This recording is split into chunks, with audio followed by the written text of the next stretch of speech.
बिलावल साहब और शहबाज साहब की मुलाकात हो रही है। आपके ग्रीवेंसेस जो हैं वो बड़े संजीदा हैं। वज़ीर-ए-आज़म साहब को दावत देनी पड़ गई। ओपोजिशन लीडर भी इस बजट को मेंढक बजट कहते हैं। आपके भी तहफ़्फ़ुज़ात हैं। इवन फैसल वाडा साहब ने भी तहफ़्फ़ुज़ात का इजहार कर दिया है। ये क्यों एक तमाशा क्यों बन गया है बजट? IMF की शराइत तो किसी की भी हुकूमत होती उसको तो माननी ही थी।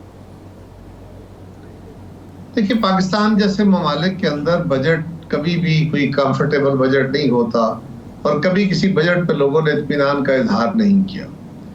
हमारी जमात का जब इत्तेहाद हुआ था मुस्लिम लीग से गवर्नमेंट के ऊपर उनको सपोर्ट करने के लिए, तो बाकायदा तहरीर तौर पे हमने कुछ चीजें लिखी थी आपस में। अच्छा। कि हम एक दूसरे के साथ इन चीजों के ऊपर एतमाद साजी करके चलेंगे।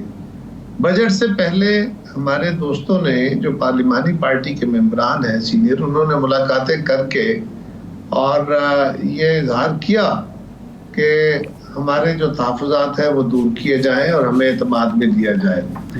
बेहतर था कि ये मामला इस लेवल पे ना आता और पहले ही वो एतमाद साजी कर ली जाती। उसको उस वक्त उतना सिंसियरली सीरियसली नहीं लिया गया, जिसके नतीजे में पार्टी के अंदर से फ्रस्ट्रेशन हुई। अब हम एक अलग जमात, वो एक अलग जमात, और हमारी जमात के लोगों के भी तहफ़्फ़ुज़ात हैं और उन्होंने अपने तहफ़्फ़ुज़ात अपने चेयरमैन के साथ बयान किए। जब बार बार ये बात हुई तो चेयरमैन साहब को इस बात की परेशानी थी, तो पीपल्स पार्टी के पास और कोई ऑप्शन नहीं था एक्सेप्ट दिस के बजट स्पीच वाले दिन हमारे टोकन प्रेजेंस हो और हम कहें कि जी हम इस पे अपने तहफ़्फ़ुज़ात का इजहार करते हैं। तो ये एक ऐसा इशू था। बेहतर होता कि ये पहले एतमाद साजी कर ली जाती, नहीं भी तो अब मुलाकातें हो रही हैं। इंशाल्लाह 2 मुलाकातें पहले कमेटियों की हुई हैं। आज चेयरमैन साहब और वज़ीर-ए-आज़म साहब मिल रहे हैं, वहाँ पे भी हमारे सीनियर मेंबरान साथ होंगे, उनके भी होंगे। तो मेरा ख्याल है ये मामला सॉर्ट आउट हो जाएगा और इसको एक सबक के तौर पे लेना चाहिए आइंदा के लिए, कि आइंदा भी जब कोई मौका आए तो इससे पहले कि कोई डेडलॉक क्रिएट हो, हमें एक दूसरे का एतमाद विन करना चाहिए। और इस वक्त हमारे जो कुछ साथी जो ज़बान इस्तेमाल कर रहे हैं, वज़ीर-ए-आज़म साहब को चाहिए कि वो अपनी जमात को कहें कि वो ऐसे अल्फाज, ऐसी गुफ्तगू से इज्तनाब करें, क्योंकि उसके जवाब में हमारी तरफ से भी हमारे दोस्तों ने जो जवाब देने हैं वो भी तल्ख होंगे। तो तल्खी जो है वो किसी सूरत बेहतरी का सामान नहीं होती। कारी साहब, आपने ख़ुद ये कह दिया, हनीफ अब्बासी साहब ये कहते हैं कि पीपल्स पार्टी हमें ब्लैकमेल कर रही है, और जो बाकी जो मुस्लिम लीगी दोस्तों से हमारी बात होती है वो कहते हैं जी असल में तो सारा मसला है तरक्याती फ़ंड्स का और सिंध के लिए फ़ंड्स का, और साथ ही ये कहते हैं कि जी पैसे हम सिंध को दे देते हैं, वहाँ जो है वो करप्शन गिज़र हो जाते हैं। तो ये तरक्याती फ़ंड्स के अलावा क्या इशूज़ हैं जिन पर इख्तलाफ है? निजकारी का इशू है, महसूलात के को ख़ास मद्दे हैं जिस पे आप चाहते हैं कि ना टैक्स लगाए जाएं? इरशाद आरिफ साहब, मैंने अर्ज किया ना कि ये बातें अगर वो दोस्त इस तरह ना करें तो ज्यादा मुनासिब रहेगा। हाँ, तरक्याती फंड पिछली गवर्नमेंट में भी सिंध को उस तरह नहीं दिए गए। तरक्याती फंड एक तो वो होते हैं सूबों को हकूक मिलते हैं, उनके जो डिविजिबल पूल से जो पैसा जाता है। दूसरा फेडरल PSDP होती है, फेडरल जो डेवलपमेंट फंड होता है, उसमें सूबों के प्रोजेक्ट रखे जाते हैं। तो सिंध सूबा को ये तहफ़्फ़ुज़ है कि हमारे फंड हमारे पैसे वहां नहीं रखे गए, कम रखे गए हैं और हमारे तहफ़्फ़ुज़ात जो है उसको एड्रेस किया जाए। ये बात कहनी कि फलां सूबे में पैसे जाते हैं और फलां बेहतर हो जाते, ये बहुत फजूल बात है, बहुत नामुनासिब बात है। इसीलिए मैंने कहा ना कि हमारे जो दोस्त मुस्लिम लीग के ये रवैया इख्तियार कर रहे हैं, उनको ये सोचना चाहिए कि उनकी कही हुई बातों से जो गिरहें पड़ेंगी वो उनकी लीडरशिप को खोलते हुए मुश्किल होगी।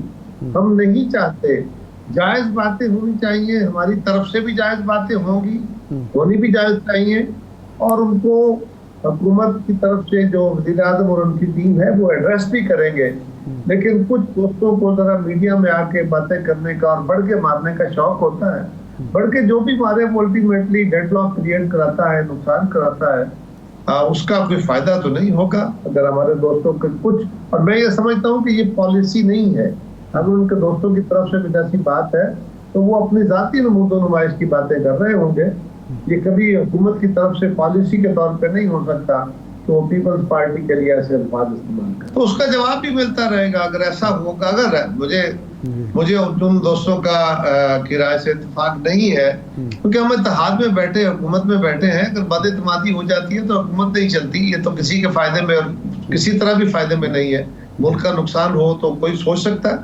लिहाजा बाज लोग अपनी क़यादत के आरा से हट के तो बयान दे देते हैं। अब हर बयान, मैं आपके प्रोग्राम में बैठा हूँ तो मैं अपनी क़यादत से पूछ के तो आप बयान नहीं दे रहा, लेकिन ये मेरी जाती आदत हो सकती है, ये मेरा जाती रवैया हो सकता है कि मैं इस तरह जी।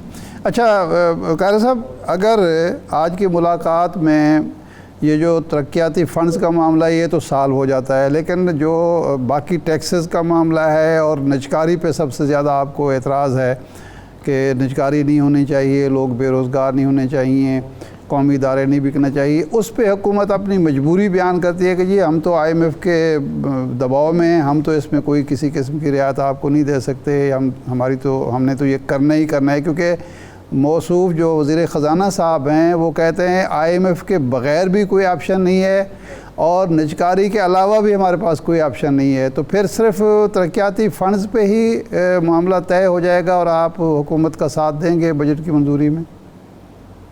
शायद सब तरक्याती फंड्स के अलावा भी बातें होती है जो यहाँ भी मुनासिब नहीं है बातें कर सकूं, लेकिन तरक्याती फंड एक बड़ा इशू है। सिंध सूबे के हुकूमत को, यानी मुराद अली शाह साहब को, उनकी हमारी जमात को वहाँ पे अपने सूबे के हकूक लेने का हक है, उनको मुतालबा करना चाहिए। रही बात के प्राइवेटाइजेशन, तो कोई जमात भी मेरा ख्याल है लोगों को बेरोजगार तो नहीं करना चाहती। मैं नहीं समझता कि मुस्लिम लीग बेरोजगार करना चाहती है। एक डिफरेंस ऑफ ओपिनियन इतना सारा है कि वो प्राइवेटाइजेशन को, आउटराइट सेल को प्राइवेटाइजेशन कह रहे हैं, और हमारा ख्याल ये है कि इस ऑप्शन को भी देखा जाए कि अगर आप अपने इदारों को पार्शली प्राइवेटाइज कर देते हैं, यानी जो पब्लिक प्राइवेट पार्टनरशिप है जिसमें आप कुछ शेयर दे के और मैनेजमेंट दे देते हैं, वो भी तो प्राइवेटाइजेशन ही की एक किस्म है ना। हम ये तो नहीं कह रहे कि आप बिल्कुल ही ना करें, हम ये कह रहे हैं कि अगर आप अपना फर्ज करें, 50% शेयर ले ऑफ करके किसी को दे देते हैं, मैनेजमेंट देते हैं, और 50% गवर्नमेंट का, और वो इदारा रिवाइव करता है, वो PI है, वो स्टील मिल है, कोई और है, तो वो जो रिवाइव करेगा उस रिवाइवल से गवर्नमेंट ऑफ पाकिस्तान को भी तो फायदा होगा। आज अगर हम लॉस में शेयर दे रहे हैं, वो जो 50% या 70% या 60% शेयर हमारे पास गवर्नमेंट के पास होगा, जब शेयर की कीमत बढ़ जाएगी तो यकीनन वो लॉस कवर हो जाएगी। तो इस ऑप्शन को देखना चाहिए, ये तो गवर्नमेंट भी ये चाहेगी, तो फायदे की बात है ना, हमको जिद में थोड़े बैठे हैं। क़ारी साहब, ये एक इशू बना कि हुकूमत ने अचानक जो एक कानून मौजूद था कि हाई कोर्ट के जजेस ट्रिब्यूनल में होंगे, इंतखाबी ट्रिब्यूनल जो बनने हैं, एक आर्डिनेंस ला के रिटायर्ड जजों को शामिल कर लिया। वो केस अदालत में चला गया, अब भी अदालत में सुप्रीम कोर्ट में मौजूद है। तो ये क्या अचानक ज़रूरत पड़ी? और आज सुप्रीम कोर्ट के रिमार्क्स ये थे कि आप पार्लियामेंट के मंजूर शुदा कानून को आर्डिनेंस के ज़रिए गैर मौसर कर रहे हैं, ये पार्लियामेंट की तौहीन है। तो इस वक्त इलेक्शन वैसे मुतनाज़ हुए हैं, शोर मच रहा है, ये प्राइवेट नए आर्डिनेंस के ज़रिए नए ट्रिब्यूनल हुकूमत ख़ुद बना के रिटायर जजों के ज़रिए फ़ैसले कराएगी, तो ये तो तनाज़ा मज़ीद बढ़ेगा। तो आपसे कोई मुशावरत हुई या आप समझते हैं कि ये दुरुस्त फ़ैसला है? शाह साहब, पहली बात तो ये है कि मुझे एग्जैक्टली तो नहीं पता कि इसके पीछे लॉजिक क्या है। मैं क्योंकि पार्लियामेंट का मेंबर नहीं हूं, मुझे पार्लियामेंट के अंदर होने वाली प्रोसीडिंग्स का सारा इल्म नहीं होता। लेकिन जनरली बात यह है कि इस वक्त हमारे हाई कोर्ट और सुप्रीम कोर्ट की पेंडेंसी बहुत है। लोगों के 3-3, 4-4, 6-6 महीने बारियां नहीं आती, केस नहीं लगते, और फिर वकला भी डेफर कराते रहते हैं, अदरवाइज भी। तो बहुत लंबी लिस्ट है, बहुत ज्यादा पेंडेंसी है केसेस की। और जो इलेक्शन के प्रोसेसेस होते हैं, इलेक्शन पिटीशंस होती हैं, इसके अंदर भी बड़ा लंबा प्रोसेस होता है। आपने गवाहियां लेनी होती हैं, आपने इलेक्शन कमीशन से रिकॉर्ड तलब करने होते हैं, फोरेंसिक ऑडिट कराने होते हैं, कई तरह के इसमें टेक्निकलिटीज हैं। आपने देखा ना, कई जो ट्रिब्यूनल्स हैं उनके 6-6 साल, 2-2 साल, 3-3 साल, बल्कि कई दफा हुआ कि मेंबर अपनी मुद्दत पूरी कर गया, बाद में पता चला कि वो क्वालिफाई नहीं करता था। लिहाजा वो जज साहिबान अगर वो काम करेंगे तो यकीनन उनका जो रूटीन का काम है वो हरज होगा।